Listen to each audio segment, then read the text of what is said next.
We're back for another Tantra Tuesday. I wanted to speak very briefly into concepts that I'm trying to wrap my head around as a way to just help with that. So going with me on the journey. So what I've been listening to today and yesterday is this idea around the mind and awareness and consciousness, and how in older teachings, like in that of Patanjali, there's this idea that the mind and consciousness are separate things, and that there's this distinction between the two, and it's about trying to transcend the mind to return to consciousness. I believe that's my understanding, at least, and that Patanjali's intentions and ideas and of that time was this idea of transcendentalism, to try and kind of escape the mind, and that the individual is just the construct of that, all of the different thoughts that we have, and thoughts being a subset of matter. With regards to the layers of consciousness in Tantra, there are 5 layers of consciousness, from the most external to the most internal. We have the physical body, or there's technically the perception of a 6th, which is external objects. I actually want to go a step further now and say that there's a 7th layer of consciousness, and that's our digital layer of consciousness, the layer of consciousness that resides online in the digital space. But that's just a personal reflection. So there's the external physical objects. Then there's the body layer of consciousness. More subtle than that is the heart-mind layer. So in tantric teachings, the heart and the mind aren't considered separate things. They're considered one of the same. The locus of awareness and the heart-mind layer is the same for both, which is why you can't have a thought without a feeling, or a feeling without a thought. They are intertwined. They are just different frequencies of vibration. That a thought is a more logical end of the spectrum, a more logical, analytical vibration of consciousness, and an emotion is a more embodied, felt end of the spectrum of consciousness. Beyond that, we have the prana, energetic layer of consciousness, then the void, which is a bit more challenging to explain, so I'll come back to that in a later video, and then the core being the essence.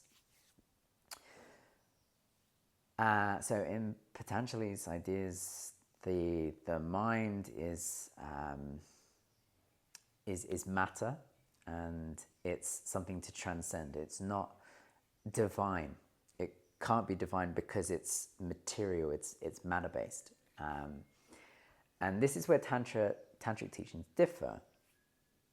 It's because non-dual Shaiva Tantra is non-dualistic.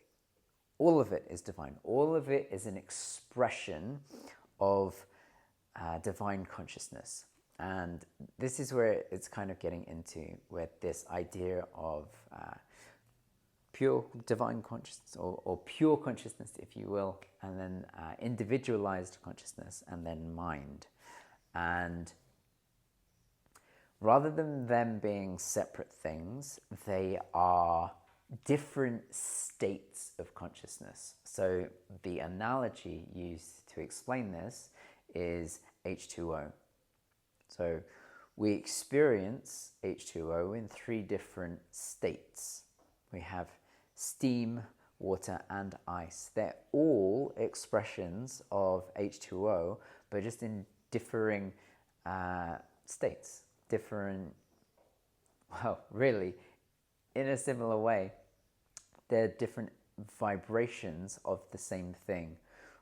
One is a very fast vibration. If you think of steam, there's the most spaciousness between it. Then a little bit more compact, which is water, but that changes the state of how it's expressed, and then even denser still is ice.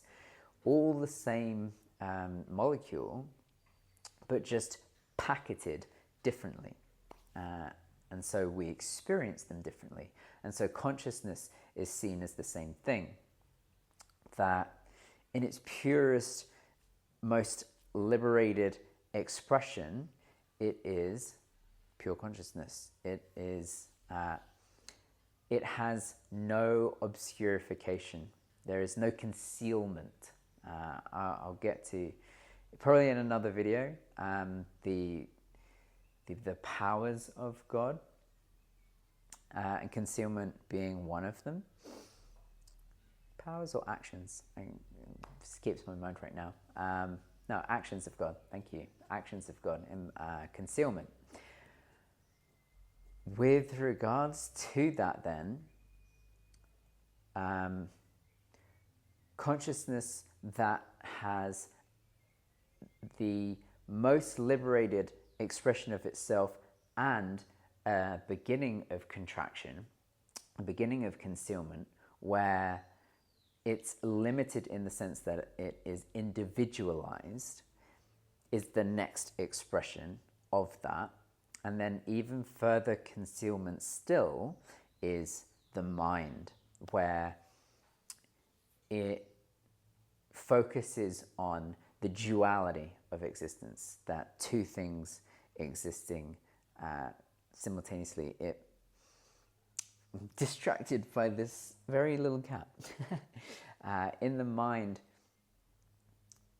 it's objectification. It's something becoming an object, which isn't present in the ones before. So that's where I'm at right now. It's not a sense of having to transcend the mind. It's a sense of what is most predominant, because awareness is present in all of them. It's how present in awareness can you be, rather than over-identified in the mind with the object of existence. So in the middle state, that's where the self-reflective element comes in, and you're aware, you're self-aware. It's that space between two thoughts where you're neither of the thoughts, you're this something in between, this mode of self-reflection. And it's not a case of having to transcend the mind, it's a case of needing to peel away from the over-identification of the duality of the mind and return to this self-reflectiveness that is able to have that distinction. And that is returning to divinity. And that is not becoming so fixated on the duality. And then again, it's not transcending that, but it's having the recognition of that to then operate in the world and use the mind as a tool rather than become consumed by it. More on this in another video. And this is really where mind yoga comes in. So if you're curious about that, reach out.